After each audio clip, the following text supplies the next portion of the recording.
Trying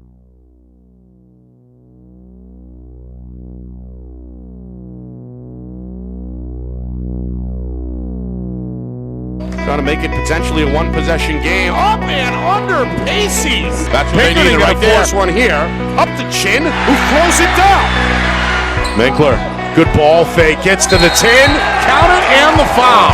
Two buzzer beaters to his credit, goes down the lane, double pump. There it is. Cut! Another! Hey, there's the game. Another! And it's a steal by Soden to the rim. He's got the layup, and Bedford's got the lead. McGeady drives, Strand open, three-pointer up and in. Wow. And they come up with a steal. O'Connell looking for the flush. Make guys shoot twos. Step back, Castro trying to tie the game. Juanena up the sideline, Castic way, double pump. Shot up and in! Up and in! Trying to find Bono. Mike with the steal! Mike is going to run up the court!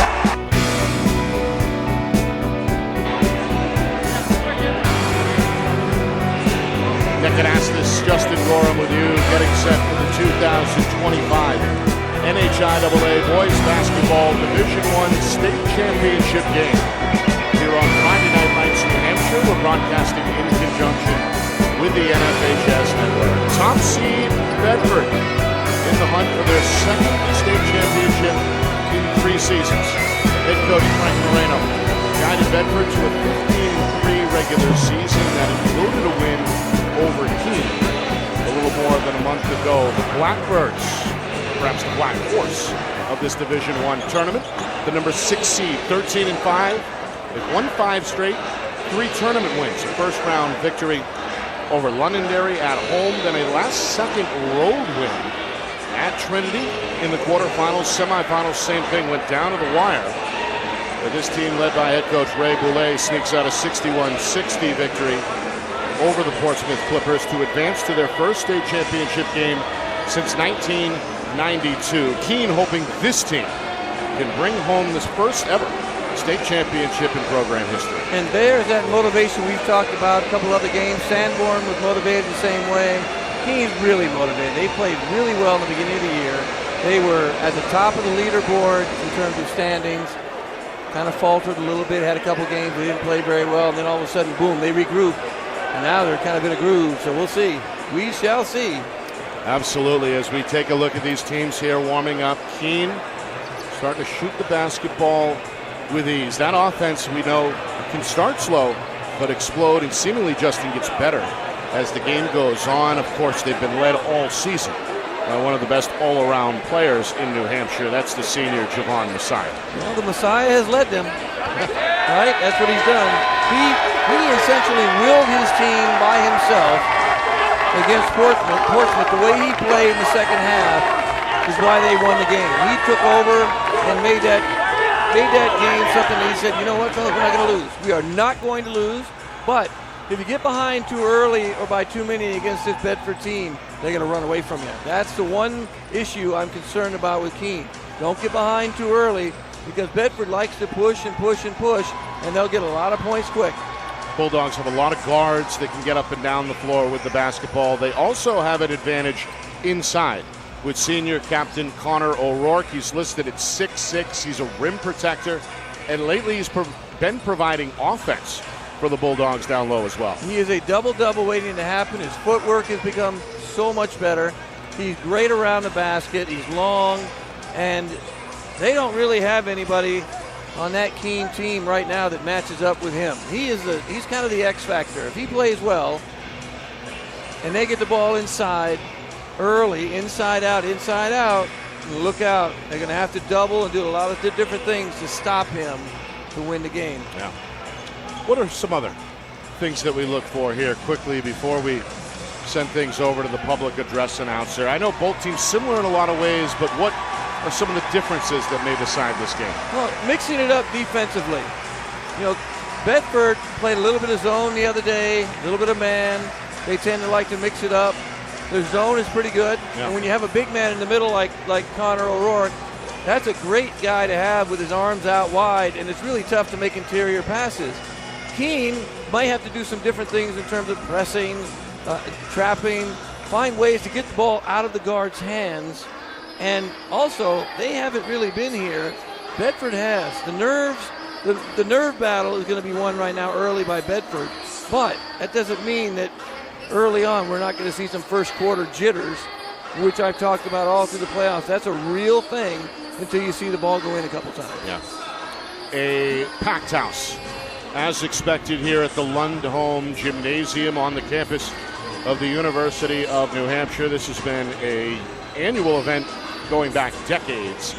The final stage, so to speak, for a team is to make it to Durham and be the last team standing. Earlier today in Division II, the Pembroke Spartans, the top seed in that tournament, they took care of business with a convincing 9-point win over Sanborn in the final. So will it be Bedford or will it be Keene in Division I? That's the only remaining question. The final championship game of the weekend set to commence. Well, I think everybody in these two towns, everyone is here today to watch the game. That's how it feels. All of Bedford and all of Keene are in this building right now. Capacity crowd on hand. All right, let's turn things over to our good friend Sherm Chester, the public address announcer, as he gets set to announce the starting lineups.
Our broadcast today, as it always is brought to you by Beals Insurance Agency, with locations now in both Bedford and Londonderry. Whether you need home, auto, or business insurance, Beals Insurance will get you both the price and quality coverage that's right for you. Just call 603-471-9999 or visit BealsInsurance.com to request a free quote and start saving money today. Again, that's BealsInsurance.com. The New Hampshire Tomahawks promote the highest level of club lacrosse competition, not just in the state, but in the country. Looking to get recruited? Director Chris Cameron keeps an open dialogue with the nation's top college lacrosse coaches. Over 400 New Hampshire Tomahawks alumni have played at the college level, including the ACC, Big East, Big Ten, Ivy, NESCAC, NE10, and more. The New Hampshire Tomahawks coaching staff has over 100 coaches, including current high school, varsity, and college coaches. The Tomahawks offer training for players of all ages, clinics, camps, and leagues, along with spring, summer, and fall elite teams. So play with the best. The New Hampshire Tomahawks, showcase and development for college lacrosse. Visit NewHampshireTomahawks.com and girls.nhtomahawks.com. How can you reach your team's fundraising goals at no risk and no cost? MG Sports offers a variety of products to make your team's fundraiser a success. Their products include tickets and discount cards to hundreds of local businesses. MG Sports now has a digital platform where athletes can raise funds in the comfort and safety of their own home. So become another athletic program like Bedford, Goffstown, or Memorial that sets fundraising records every season. MG Sports, fundraising made easy. Visit mgsportsfundraising.com to start raising money for your team today.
Well, there it is, the national anthem.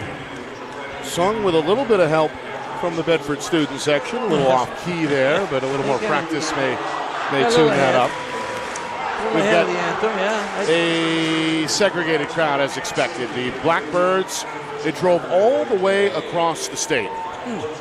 For the second time this week, had to do so in the semifinal round down the road in Rochester, but they are here in droves. They are dressed in black and orange. The Bedford fans, all in red and white, taking up the section behind me, standing student section, already on their feet and expected to stay that way throughout the course of the ball game. 3 officials on hand: John Dunham, Peter Burkhart, Daryl Robichon. 3 recognizable names, I think, at this point, veterans amongst the officials. And we are underway here from the Lundholm Gymnasium. The ball secured by Keene, and the Blackbirds working right to left, wearing their road black jerseys.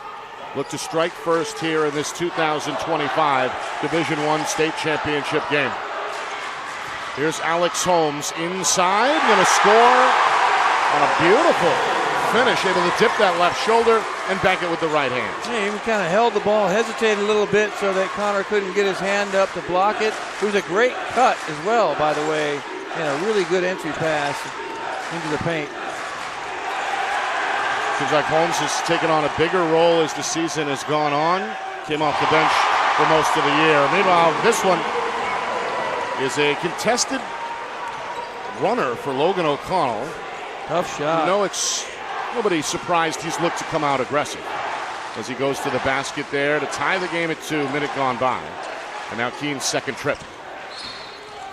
And an offensive foul is called on the pick and roll. That's the screener, guilty of moving maybe a little bit earlier on the wing. It's the first team foul either way, and it's against Holmes. Yeah, if you're a young player, you got to remember, you got to get there, hold your position, and the offensive player has to bring his defender to you, not the other way around. You don't go get him. They bring the defender to you. Keene in the 2-3 zone.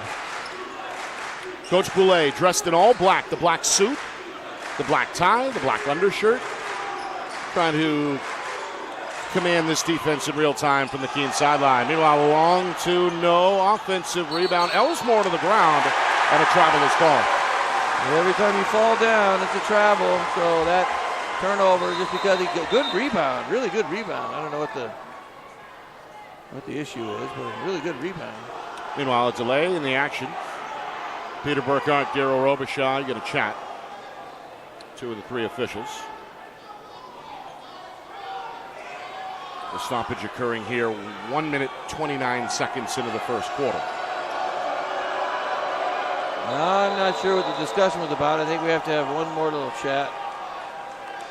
I think they were trying to clarify whether that was a jump ball or a travel. I think that was a travel. And it was a travel, right? Yeah, officially. So that, I believe, was the discussion there. So Keene with the basketball. Makes sense. Trying to go back out in front here with the game tied at 2. Bedford in a man-to-man, chasing everywhere here. Here's the player to watch, Messiah. 27 points in that semifinal victory over Portsmouth. Jamal Stanley, athletic junior, pulls it out with a left-hand dribble. And Ellsmore doing a good job trying to deny him the ball, basically face guarding him away from the basket. Messiah drive and dump. Holmes lost it on the way up under the basket. It's turned over to Bedford. Well, the Keene junior never quite had it secure there. And Bedford's pressure forces the first Keene giveaway of the game. Good help defense by Bedford. Really good help defense.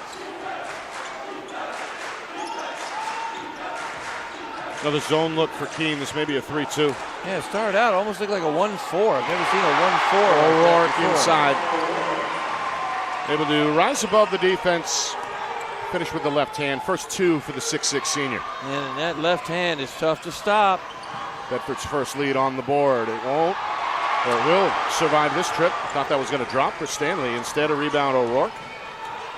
And now it's O'Connell, the other way. O'Connell, the crafty junior, into the lane. Finds the freshman, Weiji Dak. 3-point attempt, too strong out of the corner. The weak side rebound belongs to Holmes. He'll settle for that shot. That's a deep corner 3. Keene trying to play with pace, and it pays off. A 3 out of the corner for Kason Abbott. He was red hot in the win over Portsmouth back on Wednesday night. Canned 4 3-pointers. His first comes from the corner today. So it's kind of a matchup zone, Nick. It looks like a 1-2-2 matchup zone. They're moving around, guarding. You see they go out and almost play man-to-man, then go back to your spot after you sort of hand the guy you're guarding off to your teammates. And it looks like a 2-3 now this time. So it sort of morphs around whoever's in the area or wherever the offense is. It's certainly giving Bedford pause here as the Bulldogs take their time on this trip. We're nearing the midway point, first quarter. O'Connell, 3-pointer, back iron miss. A poke back out, and now a foul as Jack Hinton was tripped up. Landed hard on that right shoulder in the paint. But a good effort nonetheless to secure the second opportunity. And collecting the loose ball, you see there, landed very hard on the hardwood. Foul was on Abbott, his first. Second Keene team foul. O'Connell leaves his feet, finds Hinton in the corner, and Hinton knocks down the 3-pointer. And Bedford has shooters. You can't leave guys wide open. They have shooters. Hinton makes it 7-5 Bulldogs. Holmes ties the game at 7. With his second basket, a strong move by the junior. He's strong. I like the approach to kind of go at Connor O'Rourke, make him get in foul trouble. Maybe you have to sit him down. If he gets a couple fouls early, that's an advantage. Pick and roll. Entry pass a little high. O'Rourke able to save it. Hinton trying to go for 2 in a row. Dak offensive rebound, but the freshman lost it on the way up. Trying to run is Holmes, rejected by O'Rourke. Big block. Now Hinton leading the break for Bedford. Going to end up with O'Connell on the wing. Calls for a screen. Bulldogs going to take a breath. As Coach Moreno's off his feet. Got something in mind for this trip. Game tied at 7, closing in on 3 minutes to go first quarter. O'Connell creates contact, but it's an offensive foul. It's Christian Hennessy. They call him Fitch. Slides over to draw the charge. It's the first Bedford team foul. And Fitch is a guy that also does a lot of different things, and sometimes, usually in the second half, will just all of a sudden start shooting the ball more, getting baskets that when they need them late. He doesn't do a lot of that early. At least that's what we've done so far. And on the other end, Connor O'Rourke with a great block, and you can't go casual. When you see him coming, you got to either stop and pump fake or try and dunk the ball. You can't go casual because he'll block your shot. One of the best shot blockers statewide, regardless of division. Looking good here early on the defensive end for Bedford. Keene with the basketball. They cleaned up a wet spot there a moment ago. We're ready to resume. Basketball game tied at 7. Hennessy lost the handle. Ball goes out of bounds back to Bedford. Second Keene giveaway of this first quarter. Meanwhile, Coach Moreno making some subs. Bulldogs go to the bench. Elise Shakir, good ball handler, sophomore, into the lineup for the first time, along with freshman Luke O'Connell. Replaces Logan O'Connell. And Weezy Dak sits for the first time for Bedford as well. Bulldogs look for the lead. Ellsmore. And they got stripped. Here comes Messiah trying to race the crowd. He's fouled by Hinton at the rim and will shoot 2. Actually, a really good foul. Didn't make the layup. If you're going to do that, you got to make sure that they don't make the layup so you get the traditional and 1 3-point play opportunity. We see the replay. Messiah off the steal, got whacked over that right shoulder. Hinton picks up his first. 2 team fouls each way. Bedford, meanwhile, early on, committing 4 turnovers. That Keene defense, whatever the look has been, gotten the results that Coach Boulay has liked. Yeah, I think it looks like a 2-3, looks like a 1-4. Depends on where the offensive players are, matchup zone. So the goal is to just match up with somebody in your area. Think about zone defense, man-to-man principles are very similar if you play it correctly. That's kind of what they're doing. 1 for 2 trip there from Messiah on the game's first free throws. Bedford the other way. O'Rourke denied. Hinton left it short. Follows his own miss with a higher arcer that drops in the lane. 5 points early for Jack Hinton. Also 3 rebounds for the Bedford senior. We're seeing a way more active Hinton than we've seen recently. He doesn't look to score that often, but he's a really good shooter when he's been open. He's got a great looking shot. Just doesn't take very many. Abbott drive and dump. That's pretty. Finished off by 6'2" junior Gus Smith, who just checked in for Keene. We seesaw Back to a 10-9 Keene lead. In a back and forth first quarter, inside of 2 minutes. Hinton again from deep. 3 no. Shakir trying to follow.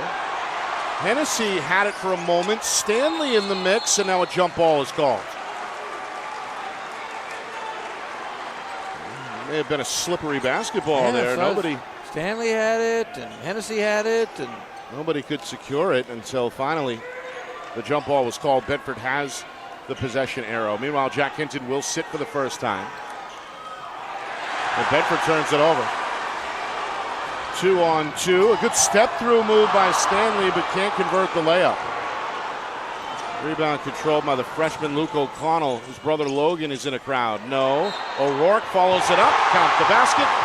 And the foul. Good offensive rebound and putback. That's what he does really well. You follow your guards to the basket. If you're a big guy, a lot of times the defensive pressure is going to make them miss, and you get a lot of tip-ins that way too. Rebounds, tip-ins. So O'Rourke to the line, trying to convert the three-point play. The left-hander does. He's got 5 early points for Bedford. The Bulldogs back out in front, 12-10. So Messiah the other way here, looking to get going. Has not connected on a field goal attempt yet. Kason Abbott misses his three-point shot. It's saved by Smith. Hennessy finds Stanley, who's rejected by O'Rourke. Second block early for the 6'6 senior. Well, Luke O'Connell lost the ball. Oh, I didn't think that ball got tipped. I think he just looked like he lost it. We'll move inside of a minute. Up in the air, and O'Rourke delivers. Good lob pass. Pretty pass, pretty finish. O'Rourke off to the offensive start Coach Moreno was hoping for with 7 points. You know how hard that is, that one-handed grab like that? He caught that one-handed and put that in. It's a tough play. Hennessy gets inside of O'Rourke this time for his first deuce. Good strong move by the senior. One of 5 members of the class of 2025. Playing in his final game for Keene. Bedford, meanwhile, we've got the basketball. We're inside of 20 seconds. Do the Bulldogs play for the final shot? They won't. O'Rourke fires. Misses off the side iron. Rebound Hennessy, and now Keene wants to push. Messiah on the open floor. Slashing move. Double pump finish. There's Messiah's first field goal. 3 points in the quarter. Bedford trying to hurry. O'Connell's 3 is short, and that will do it for the first quarter here in Durham. 14-14. Keene and Bedford tied. Second quarter next. You are watching the 2025 NHIAA Boys Basketball Division I State Championship game. Right here on Friday Night Lights, New Hampshire. We're broadcasting in conjunction with the NFHS Network.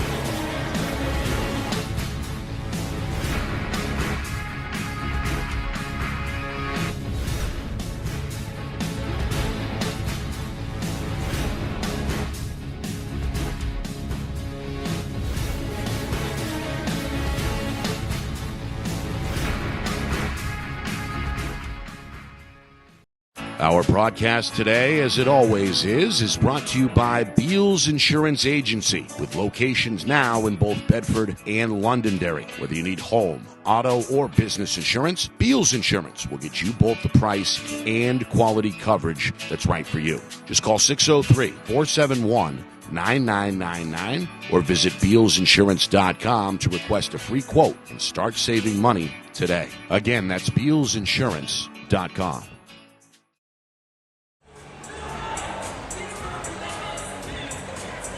Well, start of the second quarter here in Durham. Nick Anastas, Justin Gorham, 14 apiece. Bedford and Keene tied in this 2025 NHIAA Boys Basketball Division I State Championship game. We're broadcasting in conjunction with the NFHS Network. We've got our whole Friday Night Lights family here amongst other members of the media. Well-attended event as expected. Bedford's going to open defensively in a zone. Keene makes the right diagnosis. They go inside, but Smith, after 2 attempts, can't convert. Rebound cleared by Ouija Dak, and Bedford lucky to dodge a bullet there.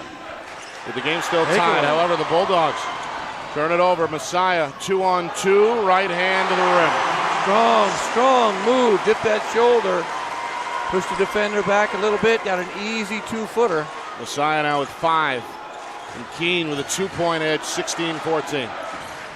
Blackbirds in search of their first ever basketball state championship on the boys' side. They're going to force a miss out of the corner. Abbott is going to control the rebound. And then they find Holmes in the lane, who goes strong to the iron but missed the layup. Rebound Hinton. Bedford wants to go the other way, and Ellsmore again is tripped up and fouled. Yeah, the aggressive attack. Yeah, you got to make those layups when you have them kind of uncontested. You got to finish those now. In the finals, those are big. You don't want those to come back and haunt you. Miss layups. Concentrate. Take your time. Meanwhile, that's the second personal foul against Keene Jr. Jamal Stanley, one of their better athletes, in some early foul trouble. Coach Boulay going to trust him, leave him on the floor at least for now. Meanwhile, Bedford goes inside. Dak trying to bull his way to the iron, put a little too much on that shot attempt. Holmes tracks it down, and Keene has to stop. Yeah, that was a tough play. Just didn't get it to go. Strong move in the paint, though. Really strong move. Pick and roll. Holmes stripped by Dak. Good hands. Keene's 4th turnover. Hinton over to O'Connell, and now Ellsmore in attack mode goes right at Smith to draw the blocking foul. Well, a good idea by the defender, Gus Smith, tried to get set. May have been moving slightly when the contact occurred. It's the first against the senior, and the second team foul against Keene in the second quarter. And you can hear the boos from the Blackbird fans. Yeah, Smith and Holmes were both there trying to take a charge. I think Hinton kind of split the trap or split the two. And if you're not straight up when you want to try and get that charge, you're not going to get that call very often. If you're at an angle or off to the side, it's not going to happen. Meanwhile, Will Fontaine checking into the Keene lineup for the first time. A 6'3" senior who's been in and out of the starting lineup, getting his first action here early in the second quarter. He was hurt for a while, if I recall. Maybe he's coming back from that injury. Bounce pass to Fontaine, and there he is right on schedule. Fontaine making his presence felt early. Keene by 3. Dak looking for his first bucket, and there it is for the freshman. He's been a full-time starter since day one. He's 6'2" power forward, showing you the pull-up game. Yeah, very strong freshman. And you know, he doesn't seem like the moment bothers him at all. Not at all. He didn't plays with, no fear. Freshmen usually have a little bit of fear coming in to this championship game. Messiah runner, no. Stanley offensive rebound in a crowd. Second try on the way for Keene. Hennessy lost his balance. Ball on the ground, loose. Collected by Ellsmore for Bedford. He's double-teamed, throws it off the foot of Stanley. And now Bedford does get the breathing room they were hoping for. They're down by 1, 2.5 minutes gone by second quarter. This thing has been tight throughout. In fact, I believe it's been just a one-possession difference one way or the other throughout this first half. Yeah, for the entire time. And it's this zone right now that's proving a little bit difficult to diagnose. The way they're doing a matchup zone. There's the length at the top of the zone. Messiah, the steal! Oh, my goodness! Wow! He's going to throw it down over O'Rourke, and the gym explodes. Oh, my goodness! Poster. That was a poster time. That is one of the more ferocious slam dunks you are going to see. As he's able to hang, glide, and then the tomahawk finish with the right hand over O'Rourke. The bench exploded, the crowd exploded. Keene by 3, and now their largest lead is on the board after the made free throw. I'm not sure O'Rourke expected that. He was going to try and block a layup. That's what you have to do when he's there. You got to throw it down. Meanwhile, three-pointer for O'Connell. Too strong from the wing. Dak keeps it alive, but here comes Stanley. Now Stanley is going to nearly lose the dribble, miss the layup. Rebound for Ellsmore, and a travel on the way to the ground is called against the Bulldogs. I think that Stanley got a little bit too excited. He was going to do the same thing and kind of got off rhythm. You want to maintain your rhythm and composure for that. He was going to throw it down as well, I think. I've seen him do it. We've seen several dunks from the junior. Meanwhile, Messiah is going to show you the range now off the inbound pass. Misses the three. Hinton sparks the break. O'Connell to the rim. It's hammered. Oh, that's going to be his third. Maybe number 3 against Stanley. He certainly looked guilty. Peter Burkhardt, the official, says he is guilty. That's number 3, and that may force Coach Boulet's hand. I'm surprised he didn't take him out with 2, because he's such a good defender and an active defender that I'd worry about him getting that third foul just because of his activity. Meanwhile, first trip to the line tonight for Logan O'Connell. Misses that first free throw. One more coming. Stanley will stay on the floor here for Keene. I'm not too sure that's a good idea. Holmes checks back in to play along the front line. O'Connell knocks down the second free throw. And now Stanley does come off the floor as Keene comes with Angelo Orsiari, 6'2" sophomore. I'm not sure Coach was aware for a minute. One of his assistants told him he had 3, so that was a great call by the assistant. Remind him, get him out quick. Three-pointer out of the corner. Not going to happen there for the newcomer, Orsiari. Bedford the other way, down 3. Dak lost the handle and turned over. Knocked away. Active hands by Keene, Nick. Active hands everywhere. They've been challenging everything in this first half. Every time. I mean, you have some foul issues, Stanley, but he's always active. No matter what, he's going to be, maybe teetering the line of foul trouble. Well, Orsiari whips to the corner. Fontaine's ready to fire. That 3 is a long miss. O'Connell trying to tiptoe along the sidelines, goes behind the back. High wire act there. Now a 3 in the corner. No good for Elsmore. The rebound for Dak. Dak a fadeaway in the lane. Gets it to go. Dak is tough in the paint. So hard to stop. He's just so strong. I haven't seen a freshman like that in a long time that's that strong. It's amazing. Bedford back within 1. Keene looking for breathing room. 3.5 to go, second quarter. Three-pointer. Off target for Orsiari. Another rebound for Bedford's Dak. Inside, Elsmore trying to power it up. Draws a foul. Keep the hands straight up. You pull your hands back almost as far as you can so they're behind your head and they won't call that. Great play by Elsmore inside to get free throws. The foul against Fontaine. That got Coach Boulet agitated on the sideline. He's going to send a couple of more subs to the scorer's table. Meanwhile, Elsmore misfires there. Coach Boulet is rocking that Johnny Cash look with that black tie over there. Look over really. Multiple Johnny Cashes over there, looking good. Yep. He's got a staff. 3 listed assistants: Andy Colbert, Rob Farnsworth, and Jake Kidney. Meanwhile, an empty trip for Elsmore. That's rare. Elsmore's a good free throw shooter too. That's a very rare empty trip.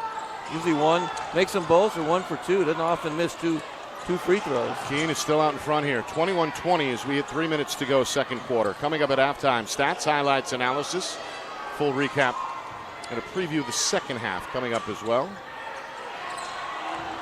Meanwhile, Hennessy going to work.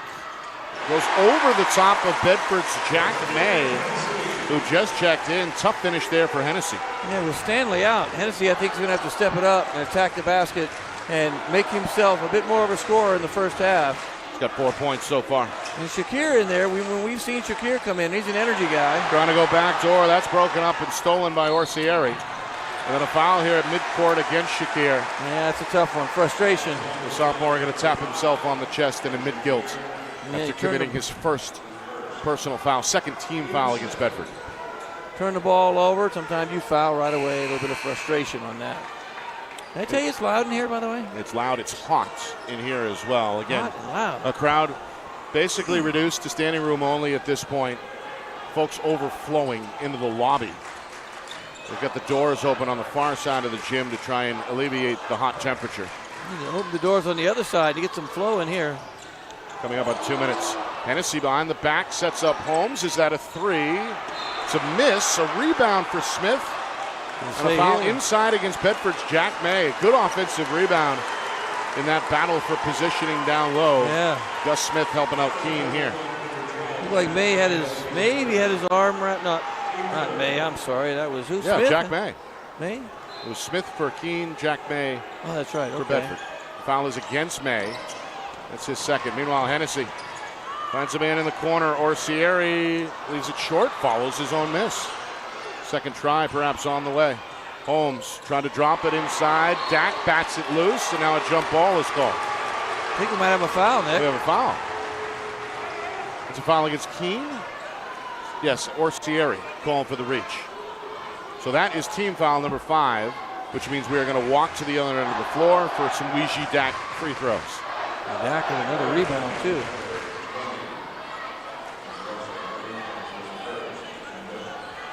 So Dak, 4 points, 5 rebounds in this first half. A chance to get Bedford a little bit closer on the scoreboard as the Bulldogs trail 23-20. First free throw off the side iron. It's a miss. You call One these more coming. free throw woes right now. They are 3 for 8, I believe, right now. That's tough. 3 for 8 in the championship game. Free throws mean everything in these games that are, I mean, look where we are, 23-20. Look how close we are. This one off the rim as well. Messiah comes in for the rebound for Keene.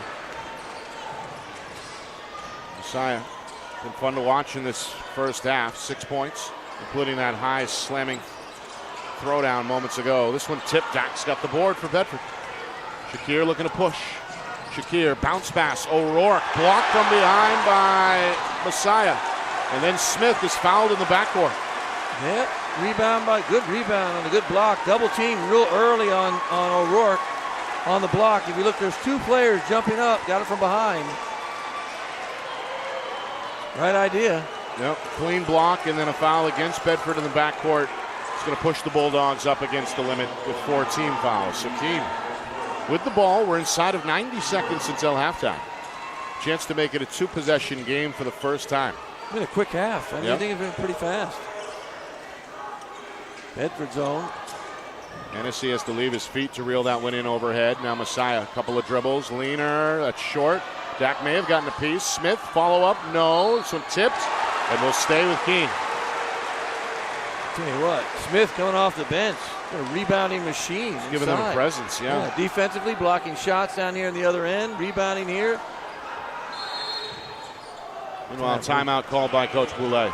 Almost had a 2-footer. Almost right there on the out-of-bounds play just before the whistle. So Coach Boulay going to grab the clipboard. He's got his squad in the championship round for the first time in over 30 years. The last time Keene was in this spot, they suffered a defeat against Winnicott in the 1992 Class L championship game. They have come close over the last century or so, Justin. Runners up in, let's see, 1938. Runners up again in 1952. A second place finish in 1956. And then the aforementioned 1992 appearance. So all in all, their 5th trip in 87 years to the championship, hoping that this year is the year they win it. That's pretty incredible. That's it. I think when we talked about motivation, you bring this home to Keene, and again, they will have a parade. They might have like we talked the other day, they said fire, who was it? The fire department, the police department, one of our women's team, girls team, Milford. The whole town's going to come out. They may have an event. They might need an event after that. Meanwhile, Messiah closed off by Dak. It'll stay with Keene just outside of a minute to go. Yes, it's been a championship weekend here at UNH. In the girls' championship games yesterday, Milford took home the D2 crown for the first time since 1979. And Bedford, they were the D1 champs after an undefeated season for head coach Kevin Gibbs. Meanwhile, this miss is collected by Luke O'Connell. Earlier this morning, Pembroke on the boys' side. They were the 1 seed. They beat a stubborn Sanborn squad in the final for their first title in 6 years. Meanwhile, this one off target from Dak. Hennessy the other way. Hennessy inside out, a travel first on the pass. Take that extra step to let go of the ball just a little bit early. Might have shot it. I would have kind of hoped he would have shot that. Had a layup opportunity. Extra step. Too many steps. We've been stuck at 23-20. Bedford hoping to trim the gap before halftime. 25 seconds now to go. Yeah, low-scoring game. Bedford hasn't shot as well as they normally do, and they're having trouble getting good shots. The defense has been so effective in terms of not They just don't know what to do. How do you attack it? Elsmore trying to go over. Holmes, no. Kept alive by Luke O'Connell. Finds Logan O'Connell. Lines up an open three. Can't hit. Messiah the rebound. Throws it down the floor. Abbott leaks out. Has the right hand. Finish with 3 seconds. Bedford trying to hurry down 5. Half-court heave is off target. So Keene is going to go into the locker room, not just with a 5-point lead, but with some enthusiasm as well as they beat the buzzer just before half. 25-20. The Keene Blackbirds halfway home, perhaps, to their first state championship. That was quite the half. I think Bedford has to go in, discuss the defense a little bit and what they're doing and how do you attack the defense. You almost want to attack a matchup zone just because I've played against it and I've run it before. You attack it almost like you do a man. You set a lot of screens, you do the pick and rolls, and you treat it like your man offense, and then make sure that when you attack the basket, you still get guys diving, cutting, and wide open kickouts, but you got to make sure you screen. It's not like a traditional zone where you can just move the ball around and kind of hope for the best. But Bedford's had some shots. They just haven't gone down in the first half. Held to just 6 points in that second quarter, so Coach Moreno and his staff look to make some adjustments at halftime. 25-20 Keene. Coming up, stats, highlights, analysis, full recap, and we'll review this morning's ball game between Pembroke and Sanborn on the D2 side as well. So a lot to get to. 5-point game at the break. You are watching the 2025 NHIAA Boys Basketball Division I State Championship game here on Friday Night Lights, New Hampshire. We're broadcasting in conjunction with the NFHS Network.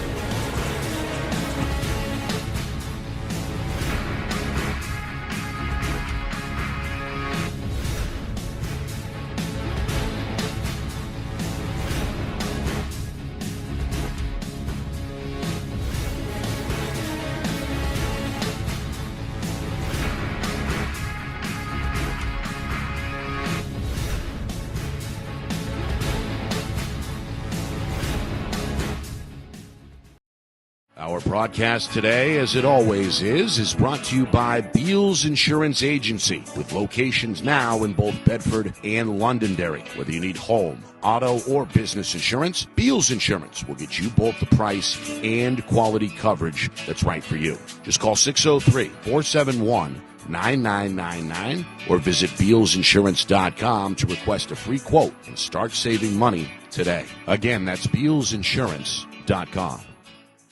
The New Hampshire Tomahawks promote the highest level of club lacrosse competition, not just in the state, but in the country. Looking to get recruited? Director Chris Cameron keeps an open dialogue with the nation's top college lacrosse coaches. Over 400 New Hampshire Tomahawks alumni have played at the college level, including the ACC, Big East, Big Ten, Ivy, NESCAC, NE10, and more. The New Hampshire Tomahawks coaching staff has over 100 coaches, including current high school varsity and college coaches. The Tomahawks offer training for players of all ages, clinics, camps, and leagues, along with spring, summer, and fall elite teams. So play with the best. The New Hampshire Tomahawks, showcase and development for college lacrosse. Visit NewHampshireTomahawks.com and girls.nhtomahawks.com. How can you reach your team's fundraising goals at no risk and no cost? MG Sports offers a variety of products to make your team's fundraiser a success. Their products include tickets and discount cards to hundreds of local businesses. MG Sports now has a digital platform where athletes can raise funds in the comfort and safety of their own home. So become another athletic program like Bedford, Goffstown, or Memorial that sets fundraising records every season. MG Sports, fundraising made easy. Visit mgsportsfundraising.com to start raising money for your team today. Halftime here in Durham. Keene with a 5-point lead over Bedford, 25-20 in this 2025 NHIAA Boys Basketball Division I State Championship game. Here on Friday Night Lights, New Hampshire, we're broadcasting in conjunction with the NFHS Network.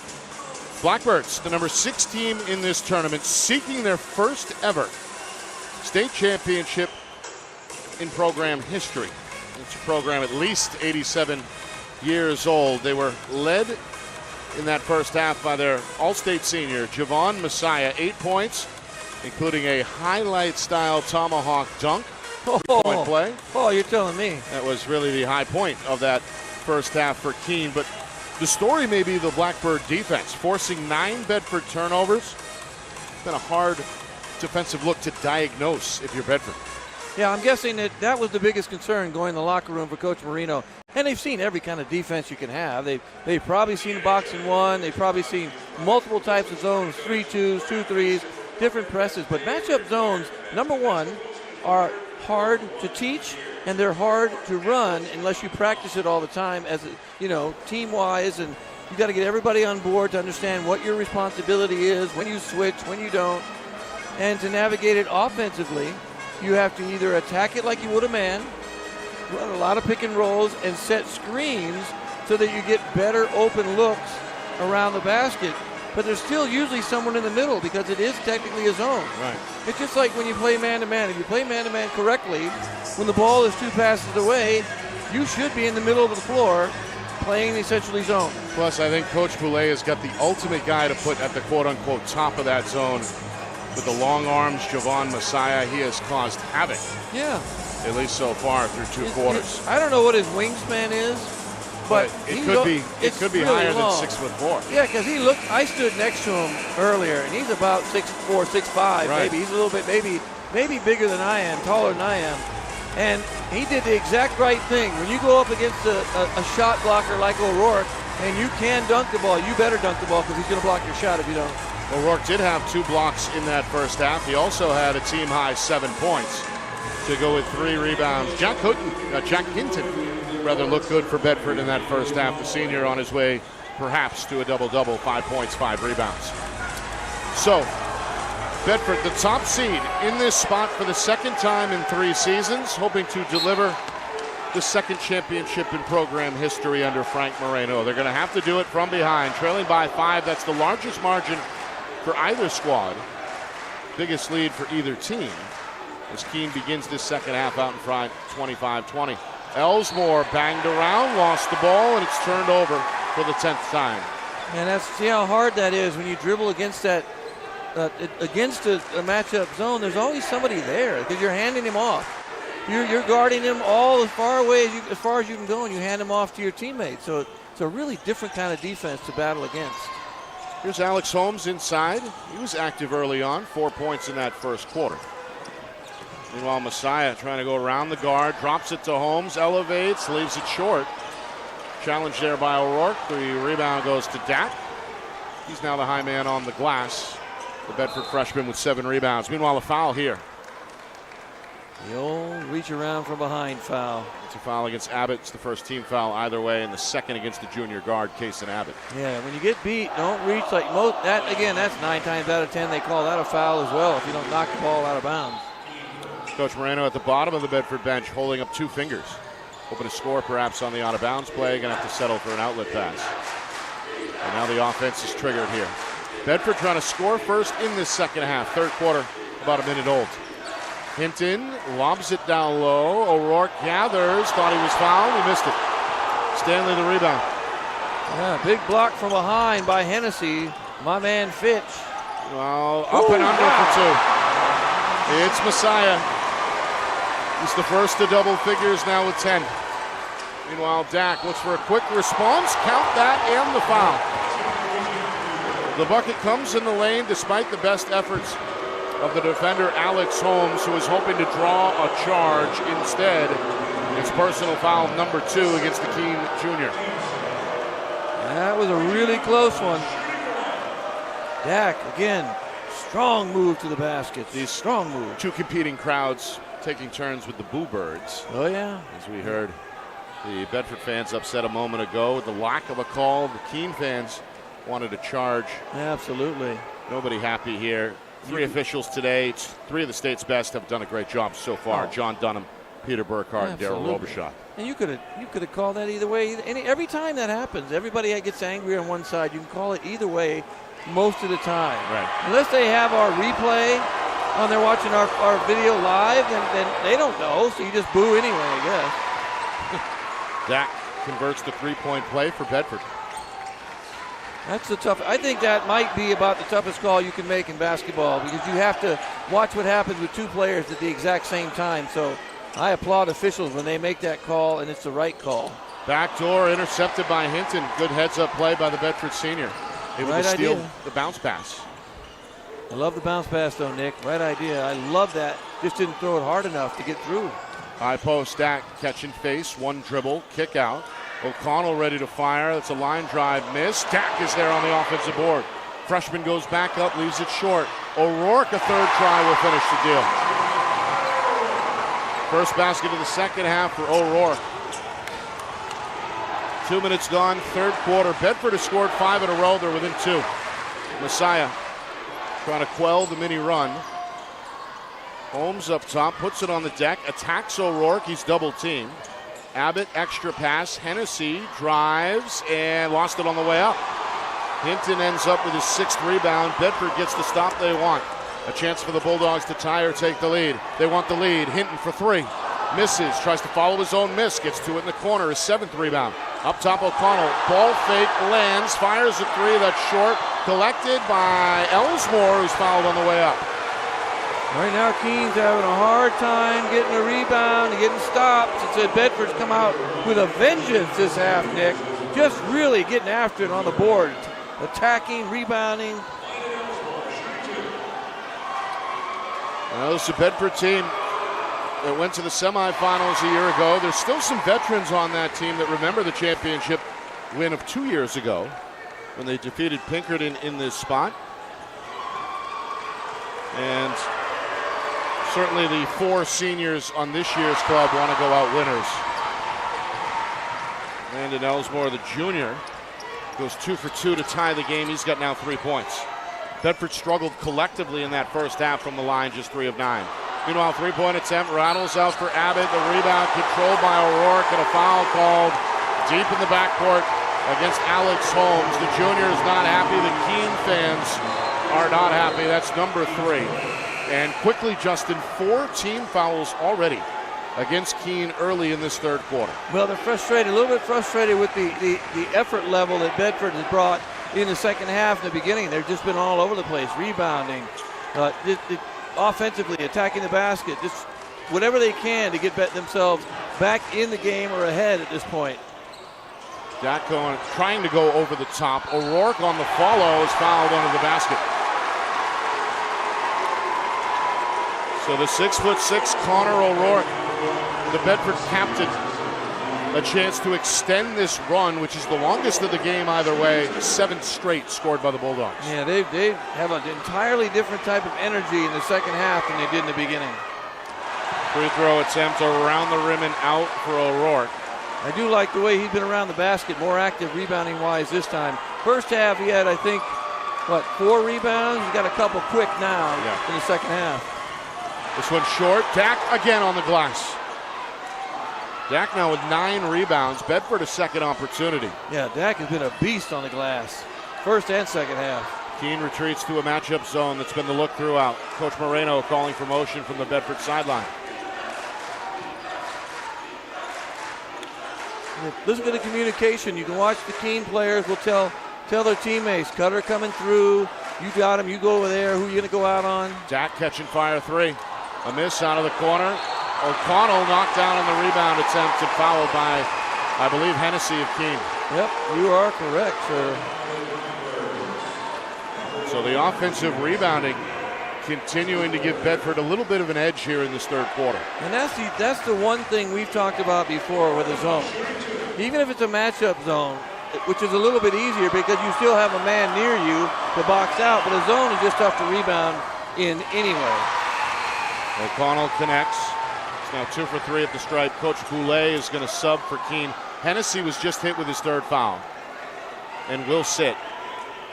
So Hennessy and Holmes, 3 apiece, both right now on the sideline for Keene. Will Fontaine given the green light to come back in. Gus Smith rejoins the lineup for Keene as well. Meanwhile, free throws are good. As O'Connell goes 2 for 2, Coach Boulay of Keene is going to call a timeout. Bedford on a 9-0 run to take a 2-point lead, 29-27. Yeah, if you are Keene, you don't want to start this slow in the second half. It's only a 2-point deficit, so they can get back and, get back quick, take the lead. But what I think they don't lose, Holmes wasn't a starter early in the year. Fontaine was their primary starter as their big. he got hurt for an extended period of time, so Holmes played well, gets in, and now he assumes the starting role. So I don't think you lose that much when you bring Fontaine back in. Fontaine's bouncy, he can rebound, he can score. Just not as big of a body as you need right now. They're very lean at that forward spot right now compared to Bedford. Bulldogs trailed most of that first half. Began the second half on the wrong end of a 25-20 score. Keene extended that lead early to 27-20, but the last few minutes, it's been all the number one seed as Bedford strung together 9 unanswered points. Keene coming out of the timeout here as we approach the midway point, third quarter, in need of a bucket. And it's 5-0 in terms of fouls. A lot of times when officials will see that, you tend to look for, to give the other team a foul. You think, oh, maybe we've sort of overcalled fouls for them. And so you look for that to happen to see if there's any fouls that are really close just to give them Keene a break. So Bedford playing that 2-3 zone that they've done that's been pretty successful so far for them this year. Already a lengthy trip here for Keene as they struggle with the diagnosis.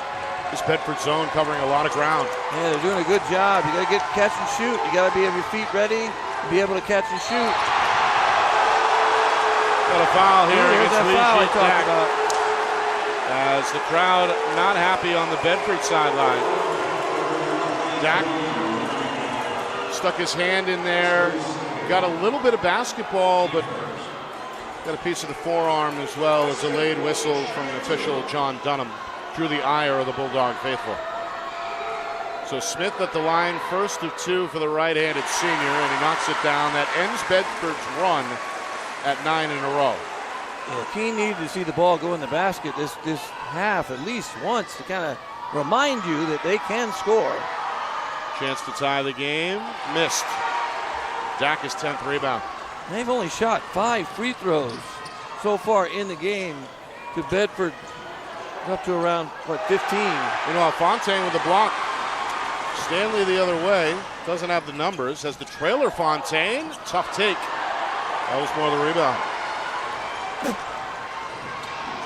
Bounce pass. Dak goes up. Right hand. No. Tip. No.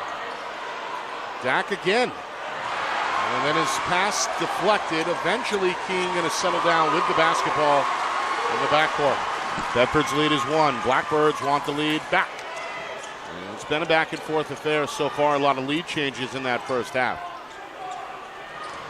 While Fontaine able to collect the loose ball in the crowd. Keene hoping this possession ends in a shot. Coach Boulay roaming the sideline.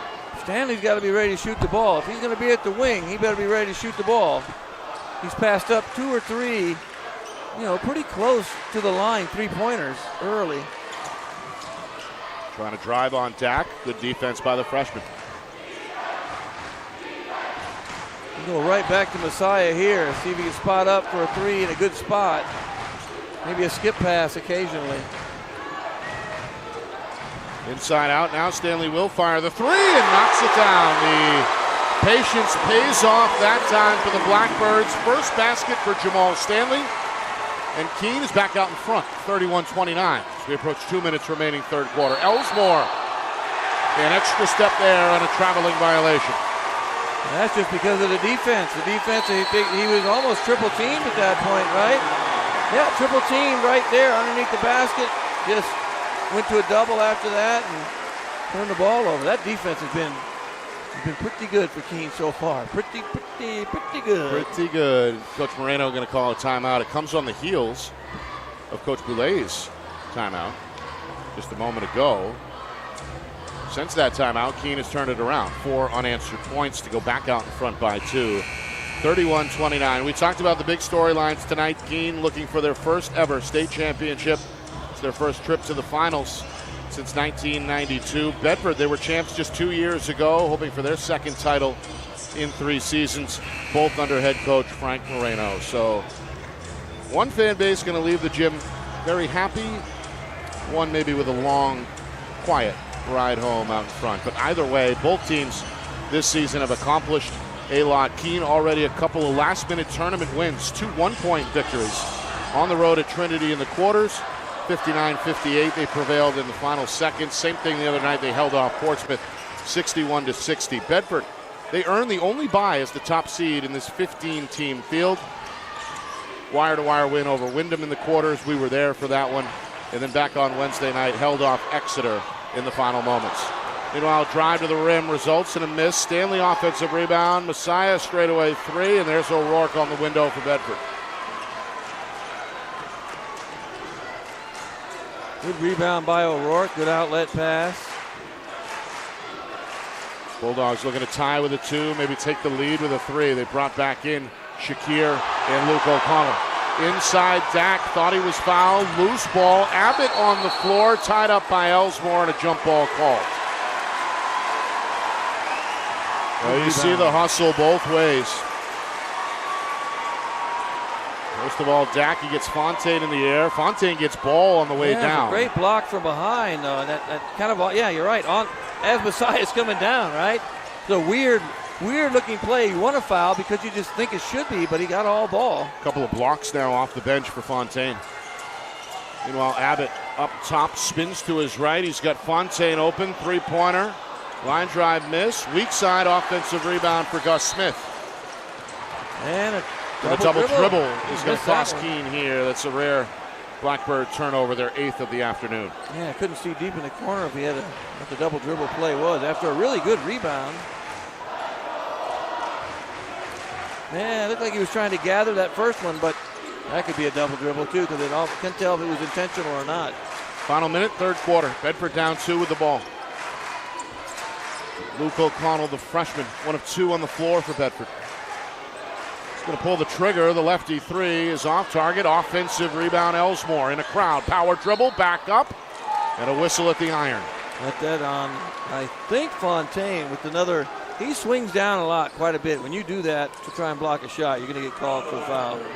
Well, the one advantage perhaps Bedford has built up collectively, particularly in this third quarter. Yeah, are the second chance opportunities on the offensive glass. And that's just before they came out like that, just really aggressive on the glass, thinking we got to get ourselves ahead back in the game so that we don't want to get behind too far, so let's get an offensive rebound. That's how you do it. Well, Elsmore misses the first. He's now 3 of 7 at the free throw line. And here's the taunts from the Blackbird fans. It doesn't faze the right-hander. He ends up 1 for 2 on that trip. Bedford is back within 1, 31-30, coming up on 30 seconds remaining. Third quarter, Javon Messiah, one of the state's best players, decides to go one-on-one. Teardrop betrays him. It goes in and out. And a strong rebound there with 2 hands controlled by O'Rourke. That's his 7th board. Bedford with the ball.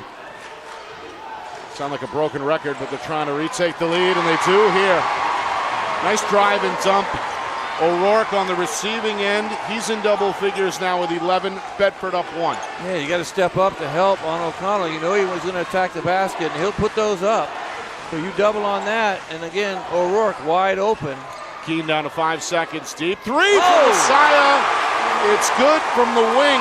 At the buzzer, Nick. Holy cow. Well, Keene able to beat the buzzer before halftime. Javon Messiah does it again here at the end of the third quarter. That puts the Keene Blackbirds out in front 34-32 after 3. The drama concludes on the other side. Does Bedford hang on to win this thing, or does Keene, for the first time ever, take home the state championship trophy? We find out next. You are watching the 2025 NHIAA Boys Basketball Division I State Championship game here on Friday Night Lights, New Hampshire. We're broadcasting in conjunction with the NFHS Network.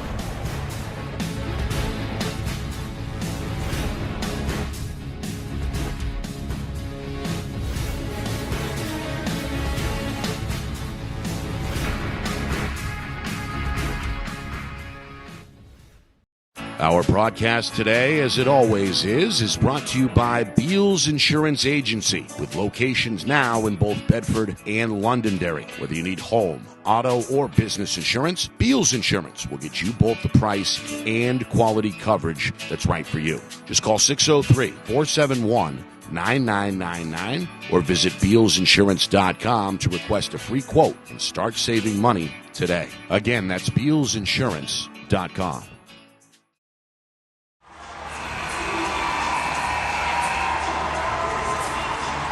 Well, we welcome you back inside this jam-packed Lundholm Gymnasium on the campus of the University of New Hampshire. Nick Anastas, along with Justin Gorham. Championship weekend set to conclude here. Final 8 minutes of regulation to decide the 2025 NHIAA Boys Basketball Division I State Championship game. Bedford has played from behind. Got a chance to tie it here. And O'Rourke is going to head to the free throw line after collecting yet another Bulldog offensive rebound. He called that on Hennessy, I believe. Stuck his hand in there on the block from behind, maybe. It's hard to see. That's number 4 on Hennessy. So one of Keene's more important players, Fitch Hennessy, in some trouble here. He's going to toe the line moving forward. Coach Boulay not going to roll the dice. Will Fontaine over at the scorer's table set to replace the power forward. Meanwhile, the free throw for O'Rourke gives him now 12 points to go unofficially with 8 rebounds. Yeah. More importantly, he's got a chance to tie the game here. And a big stat, too, that we have to look at. 10 for 8, 10 for 19 is Bedford from the free throw line. 11 for 20 versus 3 for 5. Look at the number of free throws. That's aggressively attacking the basket. Meanwhile, Messiah flips it up near the rim and nearly got that one to fall. Would have been a Jordan-esque play, but would have been. Either way, he'll settle for the 2 free throw attempts. Messiah, he built or helped Keene to build a 25-20 halftime lead tonight with 8 of his 13 coming before half. Had 5 more in that third quarter, including the buzzer-beating 3. And now he's the game's highest scorer with 14 points after knocking down that free throw. And you talk about rebounding. You had made a comment about how aggressively Bedford had been rebounding here in the second half. They're 34 rebounds in the game to 17 for Keene. So they've been a beast on the glass as well. And just down by, 2 points now. 36-34 Keene. Largest lead has been 7. That came in the third quarter when Keene led 27-20. Blackbirds looking for their first ever state championship. Bedford hoping for their second in 3 seasons. Over the shoulder, O'Connell can't connect. Stanley another rebound for Keene. And a good stop there for the Blackbirds. Yeah, that would have been a tough shot. Went all the way baseline. Just kept banging. Thought he could get that reverse layup off. Just shy. Meanwhile, Keene taking their time here. Bedford in, a loose man-to-man? Yep, man again. They went away from that zone that they had played for a while. Went to the man. Oh, almost got away with a double dribble. Very close. Messiah. Guarded here by Dak. Going to pull it out. Again, Keene in no hurry. As we know, no shot clock in the NHIAA. Nope, got to take your time, run your offense. I wouldn't play not to lose. That always bites you. But if you have a nice attack mode or attack lane to the basket, get a good cutter.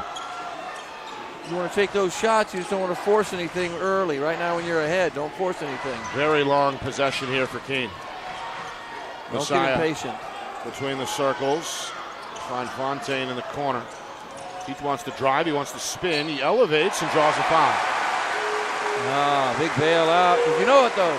Guess who was there? Holmes was there as well as Messiah for an offensive rebound putback. So not a bad move. It was kind of a forced shot. Good defense by Bedford. Landon Elsmore guilty of the foul, just his first. Second team foul against Bedford, 1 on the other side against Keene. Nearly 2 minutes in, fourth quarter. Fontaine, first trip to the line tonight. He's played well off the bench. A couple of blocks on defense. Now 3 points on offense after that made free throw. 1 more coming for the senior. Yeah, I think that's where he's been biggest defensively. Big block shot on O'Rourke and Dak, by the way, I think. A cool 2 for 2 there. 38-34 Keene, 2 minutes in, fourth quarter. Bedford looking for offense. Keene still in that matchup zone. Into the corner, Elsmore, he's open, 3-pointer, off target. And this one up for grabs. Messiah lost it, recovered by O'Connell. He leaves it short. There's Dak, no. O'Rourke, yes. Connor O'Rourke continuing to score inside for Bedford. Another second chance bucket for the Bulldogs, makes it a 2-point game again, 38-36. Yeah, the offensive rebound this half has just been demoralizing for Keene. Oh, Stanley, good move to the basket. A gliding finish there with the right hand. Just the second field goal for the junior. Back and forth, 40-36. And again, Bedford looking for an answer. Going to get a foul here. Messiah knocking down O'Connell, showing some good sportsmanship, helping the Bedford junior back to his feet. Just the first foul against Messiah, and now 2 team fouls each way against both Bedford and Keene. So Messiah can afford to be a little more aggressive too. He only has 1 foul. He had 5:20 to go. He can kind of get after it, try and get some steals.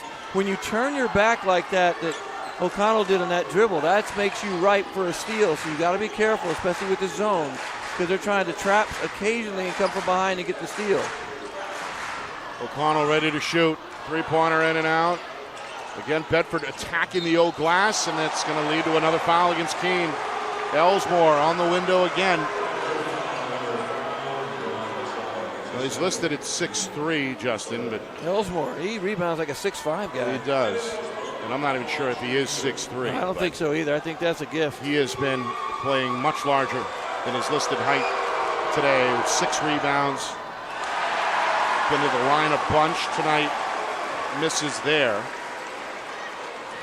Now 3 of 8 at the stripe. Hoping to make it a 1-possession game with a make here. The right-hander, too strong. Rebound to Fontaine, and Keene comes away unscathed. Messiah into the front court. Still in attack mode. Rejected, but a foul. Great block up top. Might have got him with the body, though. Great block up top. Dak able to pin it off the window. And you're right, I think the foul justification maybe on the way down. Yeah, body. Got a lot of body on that block. Yep. But initially, a beautiful block. That's the 3rd on Dak. And now 3 team fouls each way. Free throws for Messiah, his first trip to the line since halftime.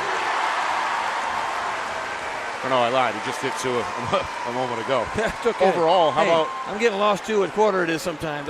How about 5 of 6 overall? Hey, yeah, he's played well. He's did really well. He's been a good leader for them. He hasn't really forced a lot of shots. Just let it come to him. He's up to 17 in the game now. He's the game's highest scorer after that 2-for-2 trip. 6-point edge. O'Connell trying to cut it in half. Can't do it from the corner. There's Dak again. Lost it. O'Connell trying to sneak it off the window. No. And now a foul somewhere in that mix in the paint. I think that might be Stanley's 4th foul, or... Oh, my goodness. Messiah all of a sudden has 3 fouls. I think that's they call him Messiah. That's just a second then. Is it? I thought he got 2 in a row. Didn't he get 2 in a row like that? Yeah. So that, it is. 3rd foul. You're right. Yikes. I stand corrected. 3 all in the last few minutes against Messiah. And now 14 fouls against Keene. So the Blackbirds are up against the limit as we approach the midway point. 4th quarter. Bedford down 6. Keene has stayed in this matchup zone defensively all afternoon. O'Connell going to slither his way to the rim there. Nice wraparound scooper. That's his first basket since about the 1st quarter, I think. Inside, Holmes trying to find Fontaine. Nearly denied by Bedford. Holmes now is double teamed. Hoping to create some room with the dribble. He's bailed out via the bench. A timeout called by Keene head coach Ray Boulay. Good call. Good timeout call. Got stuck on the baseline. He should have shot the first one. He tried to pass it. Saw Connor O'Rourke there and decided it was a bad business decision to go up with that. Well, this one has been competitive throughout. Keene in control most of that first half. They led by 5. They held Bedford to just 20 points in that first half. 3rd quarter, Bulldogs turned it around for a moment. A 9-0 run, the game's longest, put Bedford ahead briefly. But since then, Keene has steadily gotten stops, forced turnovers. Javon Messiah starting to get to the line. All in all, midway through this 4th quarter, it's a 4-point lead for Keene, 42-38. Right now, it's weird. Doesn't a 4-point lead seem kind of like a big lead? Because they're not, it's a very low-scoring game, 42-38, and that's just based on defense. And Bedford hasn't shot free throws very well today either. They're normally a better free throw shooting team than they are today. But they're, I think 11 for 21 today, maybe so far. So when you're shooting about 50% or less than 50%, that makes it tough. If they make just 75% of those free throws, then they're probably ahead by 4. So end of the game right now. That's when your concentration has to kick in, make those free throws, veterans step up, and put the ball in the basket from the free throw line, because they've been dominant on the glass. Bedford has. Just dominant on the glass. A lot of folks going to leave the gym with sore throats. It's been that kind of a game. Passionate fan bases on both sides of the arena here. In set, I would imagine, for a thrilling final 4 minutes. It's a 4-point game. Keene with the basketball and the lead. Yeah, I agree. Now look at how far out that zone. They're playing zone again. These Bedford, the zone's coming way out, really far. So you got to make sure you don't turn the ball over. Go up. Inside, Abbott off the ball fake. Back to Holmes. Hangs. No. Trying to follow his own miss and gets a friendly tip. How'd that happen? What was that all about? Good job by Holmes. He kept it alive. He did. Got a rebound on that. Sort of just, Bedford essentially tipped it in. What are you going to do? Nothing you can do about that. It doesn't happen without Holmes staying with it. Meanwhile, O'Rourke is fouled. The big man elevated there. May have been slapped on that left wrist. Yep. There was 3 guys on defense there, so I think one of them got it. They're going to get Fontaine with his third. That also puts Keene over the team foul limit with 5. So it's bonus time for Bedford for the final 3:32. Meanwhile, Hennessy set to check back in for Keene. He's got 4 fouls himself.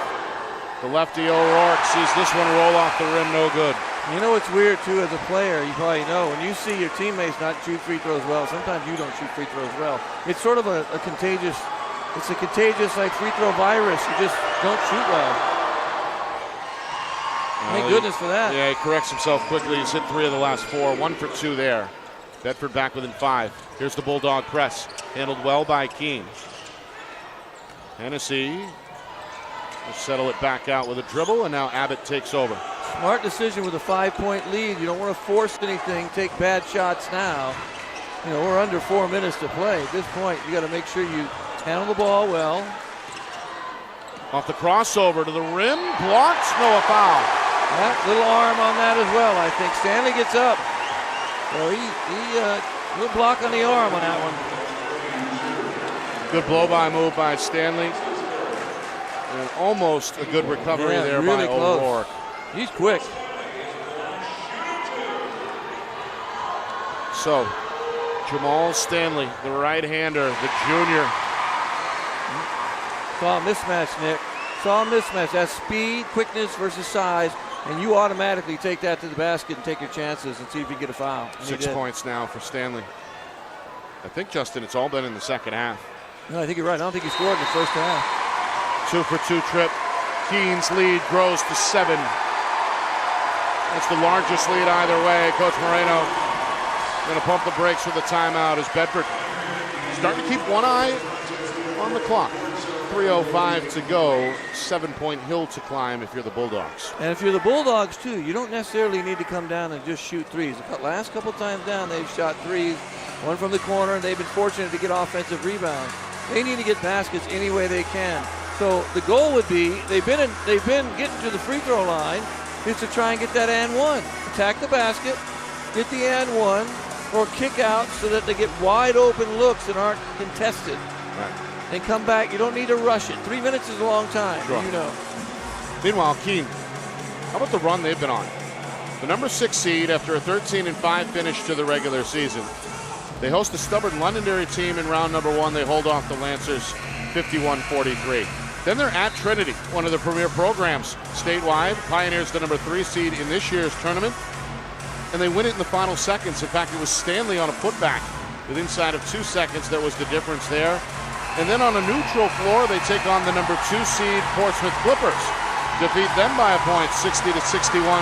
Now a chance to knock off the top team, at least seeding-wise, in Bedford, as the number 1 Bulldogs trail 46-39. So that would be quite an impressive string of wins, particularly over the final 3 rounds, the number 1, the number 2, and number 3 seeds. Yeah, I mean, you don't see teams do that very often, but I think Keene has some very confident older players in Messiah and Hennessy. Oh, tough one right there. Speaking of an older player, this is Landon Ellsmore. He's a 6'3 junior. He's been putting in work on the window, Justin. 8 rebounds for Bedford. He banks in the shot. He's got a chance for one more. And it looks like Coach Moreno May have taken a play out of your playbook there, right? The and one. Yeah, need that. And he probably told him, we don't need to get everything back all at once. Is that it for Hennessy? That is it for Fitch Hennessy. Oh, Fitch. It's going to conclude quite a career for the 6'2" senior, who has been one of the staples in the program the last few years. Free throw missed. Elsmore, the shooter, is there for the follow. I'll tell you what, Elsmore hadn't. Oh, and another foul early. I think he got Logan O'Connell the foul. He's shooting free throws. Yeah, so 2 shots on the other end. I think we got Messiah shooting free throws, maybe. I didn't see it. It was deep in the corner when we were talking about that, Elsmore play, which was great hustle. Hell, here we go. As we see there, a hard charge, trying to poke that loose from O'Connell, made contact. No real argument from the junior. So Messiah to the free throw line. We'll roll this one in. Meanwhile, it's just the second foul against O'Connell. Sub for Bedford. Jack Hinton, three-point threat, back on the floor, replacing the sophomore Shakir. Meanwhile, one more on the way for Messiah. He's got now 18 points in the ballgame. And Justin, he's quietly now hit 6 in a row at the stripe. Make it 7. He quietly has done that. It's very quiet half for him, but after the dunk, what are you going to do after that? You can't do much to surpass that. He had 27 in the win over Portsmouth in the semis. He's got a game-high 19 so far tonight. We're inside of 3 minutes remaining. Fourth quarter, O'Connell to the tin. You bet. One possession game again. A good finish there in traffic for O'Connell, who now has 9 points for Bedford. Long pass, intercepted by Elsmore. Bedford with the ball down just 3. Elsmore is going to man open. It's O'Connell trying to tie. That one no good. Loose ball underneath. Tipped. Holmes has it for Keene, and a foul against Bedford. Well, and they did the dreadful save into the opponent's basket. This time I got it right. Yep. That was dangerous. A dangerous save attempt. I thought it was going to hit the back of the backboard when they brought it in. But you had Messiah with a rebound save, and then Holmes with that rebound. So, whew. Tried to get it back quick with that 3, but just didn't go in. So here's Holmes to the free throw line. His first trip to the stripe tonight. He's played well, 6 points, 4 rebounds. A good defensive effort as well. This one rattles in and out. We saw him take a nasty spill in the semifinal win over Portsmouth. Had to come out of the game for a moment after what looked like banging his head on the floor. Just to show you the toughness, he returned to that game to finish it out. Gets a start here today, but can't convert on either attempt. It's tracked down again by Elsmore, and here comes Bedford. Down only 3 as we near 2 minutes. Inside, Elsmore to his right, going to draw a whistle, and head to the line for 2. He's been getting to the free throw line like a madman. He just hadn't shot him that well, but he's been so good on the glass and just rebounding and getting second shots. He starts making free throws here in the end. Look out. He's given him 10 rebounds unofficially from one of the guard spots, which is always good. He also draws number 4 against Alex Holmes, so the foul trouble continues for Keene. Meanwhile, Elsmore, after missing his previous 3 free throws, knocks that one down. It's his 5th make of the afternoon. One more, up and in. Find a little rhythm, 1-point game. We knew Bedford wouldn't go away. And there's a steal in the backcourt. Now Shakir can give him the lead, and he will with a left-hand layup. Timeout, Keene.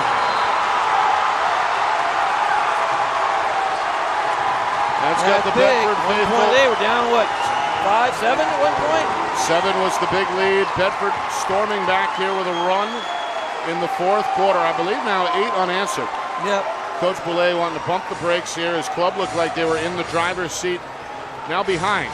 49-48, $1.53 to go here in the state championship. Yeah, they did kind of start to hang on to the ball and sort of stop playing a little bit for a little longer than I thought they might. And sort of, you still want to look for open lanes and open areas to attack and not try and hold the ball. Got away with a nice reach from behind, tip away, good play there in the backcourt because Bedford's press has worked pretty well right now, trying to get some steals and turnovers. Yeah, we didn't see the press until earlier in this fourth quarter. No, we haven't seen it at all until, like you said, recently. That's usually, they're pretty good with the press too. They use it more frequently than they have tonight. Yeah, but it has worked in this fourth quarter. Yeah. It has helped turn the game back around in their favor as they get the layup a moment ago from Ali Shakir, who's been a key part of the Bulldog rotation for Frank Moreno all season. He gets his first two there to put his club back out in front. And now it's on Keene to respond. 49-48, minute 53 remaining. Bedford looking for their second state championship in 3 years. Keene looking to do it for the first time ever in program history. It's a 2-1-2 press from Bedford. No problem for Keene as they get into the front court. Yeah. And now the ball is in the hands of Javon Messiah, one of the state's best players. He's bodied up by Shakir. He gets around him. Off-balance shot, no. Stanley is there on the follow and will head to the free throw line. I thought Messiah got hit. Didn't call it, but going to the basket. Got bumped early up top. They let that alone. Let him play here toward the end a little bit. There's Stanley on the glass yet again. 5 rebounds to go with 7 points for Jamal Stanley. And 2 huge free throws on the way for the junior with the game potentially in the balance. Minute 34 to go. Yeah, even if you tie it up, you feel a little bit better about, you never want to feel like you're behind or be behind. It's just a different mindset. Playing from behind just feels different than playing, tied or up by 1. First of 2 for Stanley. No tie pressure. the game at 49.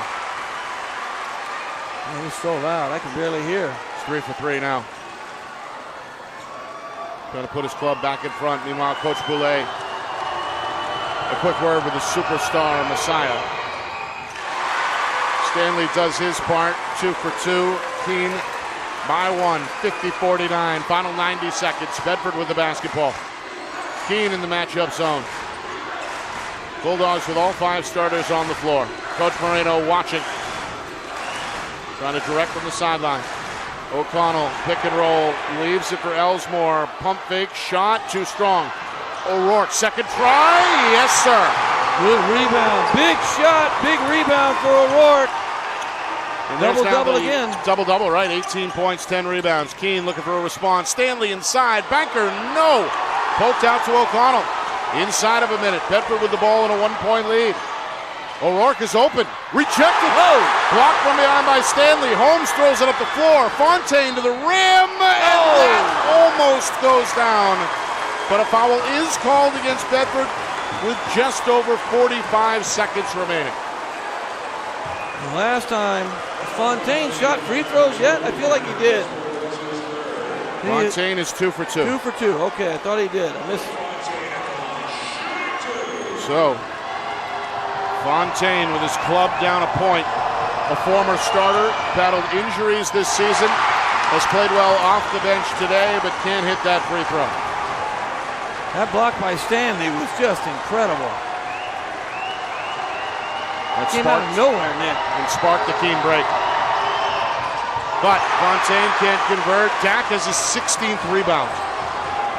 And now Bedford clearly in the driver's seat. Up 1 with the ball. 35 seconds. Elsmore into the front court. No foul from Keene yet. Both teams are in the bonus. Elsmore on a poke loose from behind. Keene scrambles to it. Holmes has it. 27 seconds. Timeout, Coach Boulay. Ooh, he had 2 men up ahead. Could have thrown the ball up ahead. Oh, no. That's a tough timeout call. Messiah didn't want it, but what a steal from behind down there. Yeah, wow. they had to secure the possession there. They did. And Coach Boulay does the right thing. Calls the timeout. His team forces the turnover. Woo. The defense has been big today. They've kept Keene in the game. They held Bedford to just 20 points in the first half. And after falling behind just a moment ago by as many as 4, Keene now with a chance to retake the lead in the closing seconds.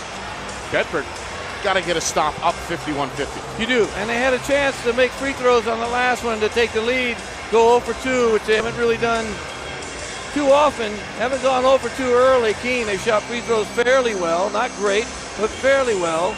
And those are big misses by Fontaine on that end. The Bedford, I imagine, I'm hoping, was just going to hang on to the ball and try and keep it, move it around. And when you go to the basket like that, crazy things happen. Packed house. It's been a fun weekend. Big crowds on hand for yesterday's girls Division I and Division II championships. Bedford won in D1, Milford won in D2. This morning on the boys' side in Division II, Pembroke beat Sanborn. So, Bedford trying to join the winning circle if they can get a stop. Keene trying to hoist the trophy for the first time in school history. And that includes an 87-year program history with 4 statewide second-place finishes. Yeah. All right, Keene with the basketball. Bedford going to pick up full court. Stanley is the inbounder. In it comes to Messiah. All eyes on number 5 in black. We're down to 20 seconds. He's going to come into the front court, guarded here by Ellsmore. He's going to slowly make his way deep on the wing. Maybe thinking one-on-one here. 15 seconds. Crossover dribble to his right. Double teamed. O'Connell with the steal. O'Connell into the front court. Down to 7 seconds. Foul from behind by Messiah with 6 seconds remaining. Foul on the floor. Shot certainly doesn't count. So free throws on the way for O'Connell, who took the defensive gamble there, Justin, double teaming the basketball, producing the steal. Yeah, I think he really tried to force that going to the basket, though. Great defense by Bedford to step up and knock the ball away. Tough turnover, really tough turnover. 1 point lead, it stays a 1 point game. There's Logan Big O'Connell. free throws, Nick. Just a second miss at the line today. He's one of Bedford's better shooters, period. Looking for breathing room, trying to double the advantage. He won't. Loose in the lane. Fontaine has it. Jump ball is called. And with 4.5 seconds, Keene has the possession arrow. And they've got to go from down there all the way down the floor and try and get a shot off. I can imagine Messiah is going to just take this ball and dribble the length of the floor unless we get a timeout. The inbound. Looking, in it comes Abbott, 3 seconds, down to 2 seconds. Abbott from midcourt. Got it. Ooh. Oh, it's just off the front rim, and the Bedford Bulldogs are state champions yet again. For the second time in 3 seasons. A 51-50 win. The students storming the floor, celebrating with the players. Ooh. As once again, the Bulldogs are at the top of the basketball mountain in Division I. They're second in 3 seasons. They're second in school history. Wow. As well. They do it as the number 1 seed, a 15-3 regular season record. They hold off maybe the Cinderella team of the tournament, Keene, by just 1. 51-50 is our final. Yeah, I was surprised. The last play of the game with 4.5, they kind of didn't really have, I think, what they wanted to do in that case. And they had to take that really kind of a tough shot. They didn't get it in the hands of who they wanted. But Abbott has made those last-second shots before, so he had the line. He did. He had the line. I thought it might be going in from where we were sitting. Woo! But just short in the end. Excellent effort by Keene in this one. They refused to quit. Both teams actually faced plenty of adversity in this one, trailing at various times in the game. In the end, when the clock ends, it's Bedford out in front. A key steal there down the stretch by Logan O'Connell. A good defensive effort, Justin, on the final seconds as we get a look at the replay. No foul there. Yeah, thank goodness for that. No foul. Which would have put Keene at the line. So Bedford, they do the right things. Ooh. They close out the game, and they celebrate with their fans here in Durham. Yeah, that scary rush of the crowd there. Kind of knocked an old guy down over there. Did it really? Yeah, hurt. Because they haven't allowed that yet. That was unusual that happened. They haven't allowed that.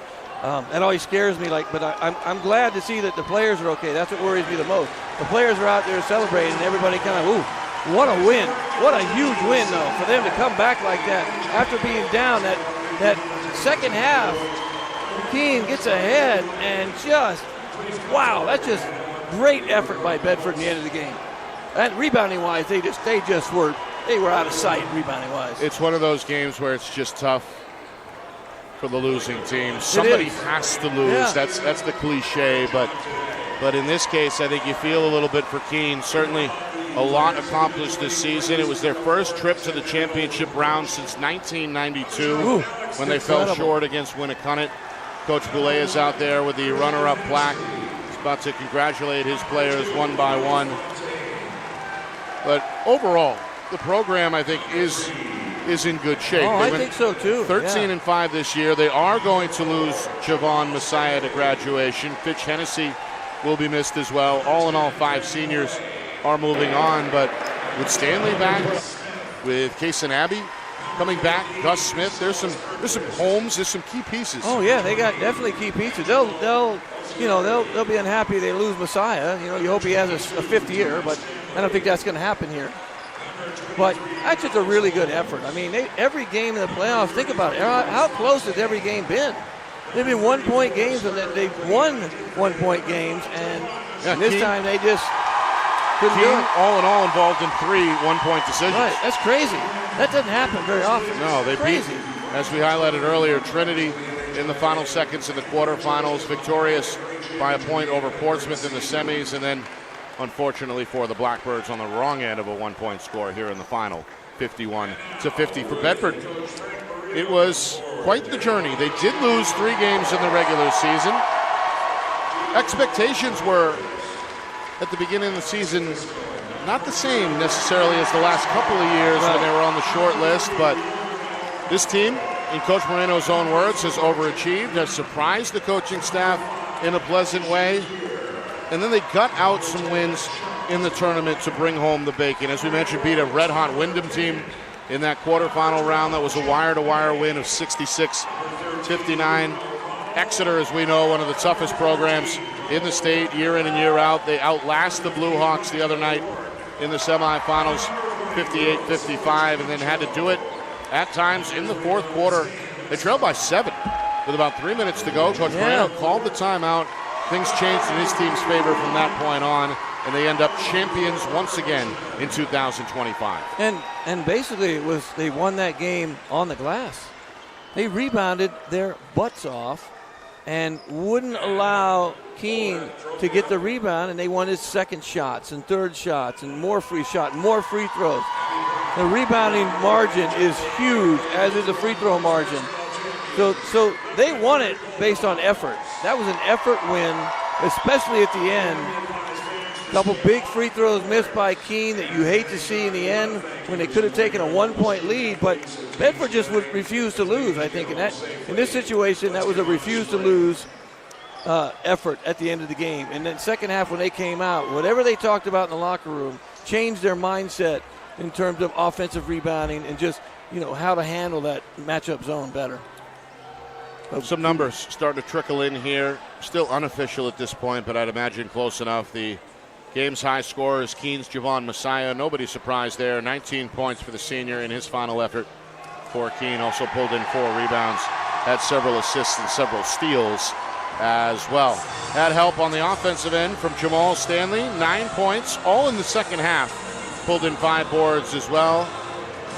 And a pretty good effort from Alex Holmes. 6 points and 5 rebounds unofficially to close there. For Bedford, they're led by Connor O'Rourke, the captain in his final game. Scores 18 points and pulls in 10 rebounds to secure yet another double-double for Bedford. Speaking of double-doubles, how about Landon Elsmore, the junior? Unofficially, of course, 10 points and 10 rebounds. A lot of that dirty work coming in the second half. And Logan O'Connell had the big steal. Ended up with 9 points despite a tough shooting night. And Jack Hinton, 5 points and 6 rebounds in the victory. All right, here is head coach Frank Moreno joining us live courtside following a 51-50 victory. Coach, for the second time in 3 seasons, we're having this conversation. Man. Congratulations on another championship. Thank you very much. These kids just don't quit, man. Despite, I don't know how many free throws we missed, but they fought like, I'm lost for words. They fought so hard in their last 2 minutes. Never mind the last 2 minutes. The whole second half, it seemed like second shot after second shot, pounding that offensive glass. Yeah. That was effort, I'd imagine, that was brought forth by the players themselves, right? Yeah, we talked at halftime and we were down 5, and we said, guys, we haven't even played great. I mean, we're playing terrible, and you're only down 5. Right. I was like, just get back to what we do. I mean, their zone was really, really tough, and we were having a hard time trying to break it. I said, just get the ball inside, get some close shots, and if we're missing them, we got 2 bigs that are going to crash the boards. Right. And then at the end, we got a couple of clutch steals, put the pressure on right at the right time, and it just worked for us. We were lucky. You are going to lose your senior captain, Connor O'Rourke, who once again goes out with a double-double, 18 points, 10 rebounds unofficially. What has he meant this year to the program? He's been our rock. He's been our anchor inside defensively. He gives us 15, 20 points a lot of nights. He's a quiet leader. He's not one of those big rah-rah guys. He just leads by example. He comes to work every day. And just the strides that he's made from last year to this year, you can't even put it into words. I mean, he has to be the most improved player in the state. He's definitely the most improved I've ever coached from year to year. We were talking about rebounding. You said you have 3 players. I was just trying to add it up while I was talking to you. 3 players with over 10 rebounds. You had 51 rebounds unofficially. Connor O'Rourke goes for like 18. I had 12. You had Dak with 16 rebounds. And then it just seemed like the matchup zone was tough. But second half, when you guys came out, your mindset switched. And you just attacked. You would not allow second shots. Or for you guys, you always got second shots, offensive rebounds. Was that kind of the thought process going in? Absolutely. We were, I think, 1 for 13 from outside the line. So we're like, guys, we got to do some damage inside. Get back to what we do well. Second shots, third shots, and also try and pick up some fouls on them. Granted, we didn't make our free throw, so it didn't make much of a difference, but we were able to foul Hennessy out. We talked about shot fakes all second half. Just get in the paint, get them up in the air, and it worked out for us. Even though you didn't shoot free throws well, you shot free throw. You made about the exact same number of free throws as they made. So it doesn't matter at this point. You didn't shoot them well, but you made so many. So just a great effort. So good job, second half adjustments with you. By the way, job. appreciate it. Official numbers are in. Second chance points favored Bedford 29-4. That's where we were going, right there. Those rebounds and those offensive rebounds. All right, Coach. I imagine you celebrate tonight with the guys.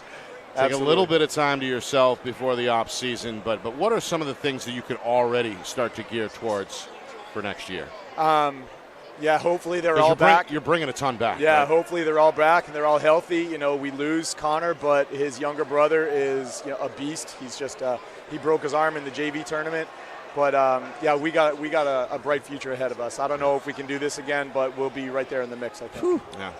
Coach, congratulations. Thank you Congratulations. very much. All season. That's you guys a great been win. Thank great you, win. Coach. Thank you very much. Frank Moreno, champs for the second time in 3 seasons.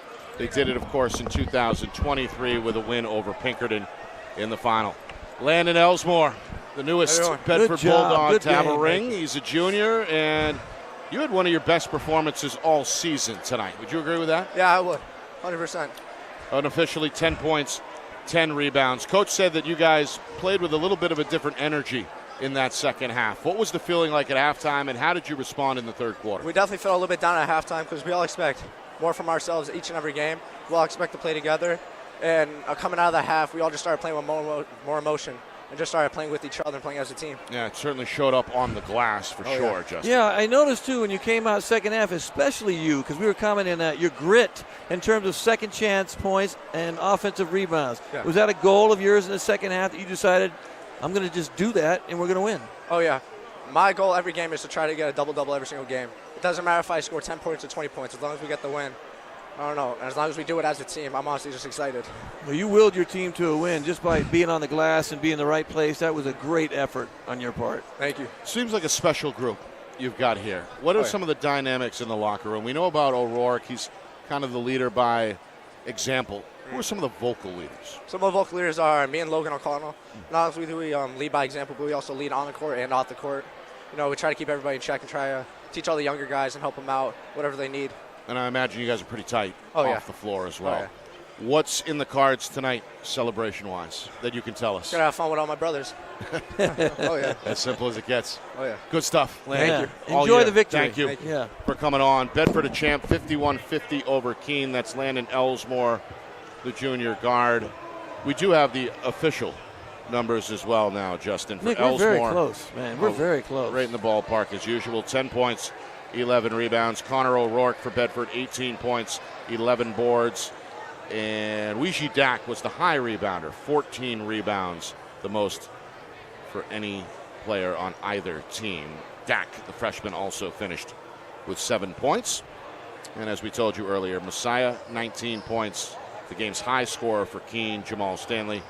Close to a double-double, 9 points, 8 rebounds. Justin, your final thoughts on what we saw here tonight. Another terrific trip to Durham. It's been an annual event. We had four very competitive championship affairs. Your final thoughts on what we saw here this weekend? Well, my final thoughts were we just saw 4 games. I feel like we saw 8. I really do. I feel like we saw 8 games. There was so much.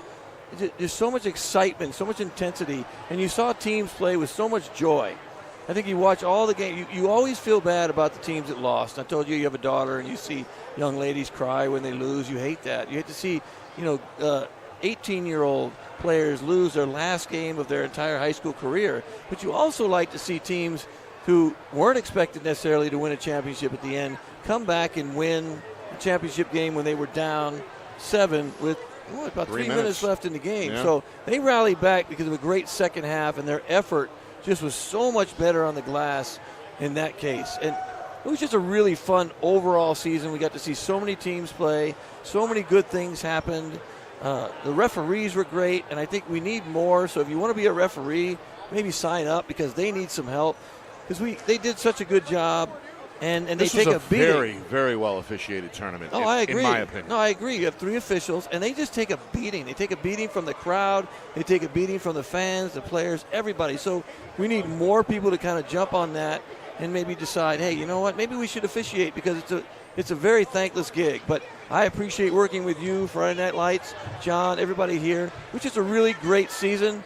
Got the legend in the back there in Florida, Steve, hanging out, working on his tan. Miss him sitting next to me.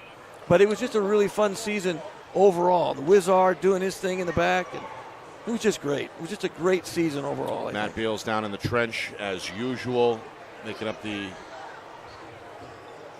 majority of the videography work between John Barron and Matt Beals. We're going to thank everybody here in order. We're going to start.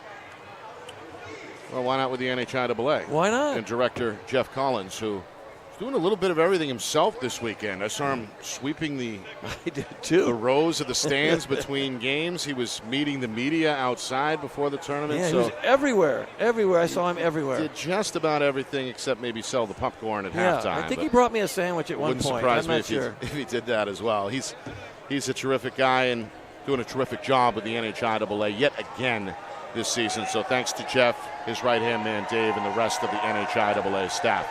Of course, our friends and partners over at the NFHS Network, Don Boyle, his lieutenant Dave. Great job, as usual, throughout the entire postseason process.